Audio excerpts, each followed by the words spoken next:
Assalamualaikum warahmatullahi wabarakatuh. Perkenalkan, nama saya Rizkia dengan NPM 6204002 dari kelas 4A D4 Logistik Bisnis. Di sini saya mengambil tema Green Logistik yang mana subtemanya adalah Green Design. Kita masuk kepada yang pertama, yaitu pengertian dari Green Design.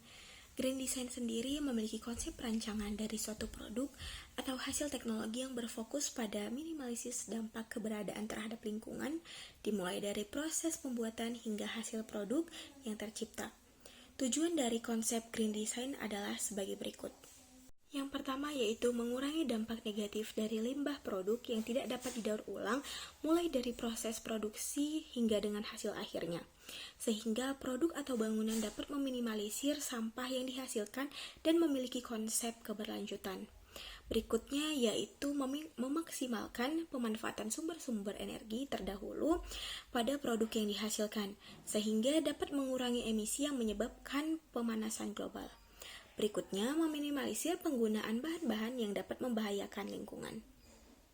Di sini kita akan masuk kepada prinsip dasar Green Design. Menurut Felicia Wijaya tahun 2019, prinsip dasar Green Design meliputi aspek-aspek berikut. Yang pertama yaitu low impact material. Low impact material merupakan bahan-bahan yang digunakan dengan meminimalisir mungkin limbah-limbah yang akan dihasilkan. Kemudian, efisiensi energi. Ketika kita ingin membuat suatu bangunan, hendaknya kita berpikir untuk menerapkan bangunan yang efisien terhadap energi. Jadi bisa menggunakan energi matahari. Berikutnya masuk pada kualitas dan daya tahan. Kualitas dan daya tahan juga diperlukan ketika kita ingin membentuk suatu bangunan, yang mana kita harus melihat kualitas dan daya tahan yang mana yang lebih cocok untuk bangunan tersebut. Berikutnya, prinsip dasar Green Design yang berikutnya yaitu renewability. Renewability merupakan pembaharuan dari apa yang sudah kita buat, tetapi jika ingin diperbaharui, maka alat-alat atau konsep-konsep yang diperlukan bisa lebih cepat. Sama dengan konsep yang berikutnya yaitu reuse dan recycle. Reuse dan recycle ini hampir sama dengan renewability tersebut. Berikutnya masuk pada penerapan Green Design. Makna dari konsep Green Architecture atau Green Building adalah suatu pendekatan perencanaan bangunan yang berusaha untuk meminimalisir berbagai pengaruh membahayakan pada kesehatan manusia dan lingkungan. Sebagai pemahaman dasar dari arsitektur hijau yang berkelanjutan, bagian dalam bangunan tersebut harus memiliki landscape interior yang harus diusahakan dapat menyatu dalam kesatuan arsitekturnya.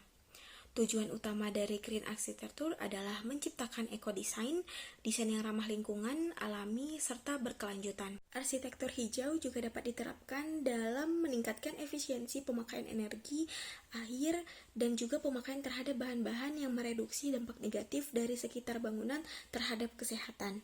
Perancangan arsitektur hijau juga meliputi tata letak, konstruksi, pengoperasian, dan pemeliharaan bangunan.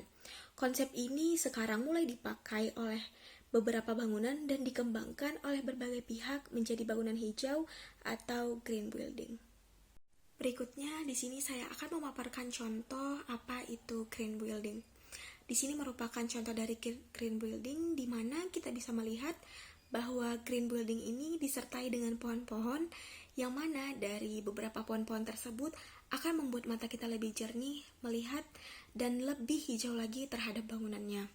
Di situ juga banyak terdapat kaca-kaca yang mana kaca itu merupakan contoh dari bangunan yang sehat dan merupakan bagian dari green building juga.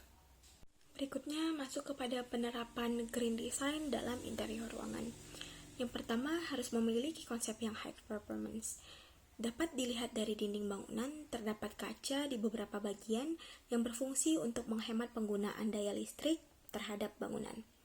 Kemudian masuk yang kedua yaitu memiliki konsep, yang mana konsep sustainable ini bila lahan lingkungan wilayah yang digunakan sangat terbatas dengan konsep alamiah dan natural akan dapat dipadukan dengan konsep teknologi yang tinggi.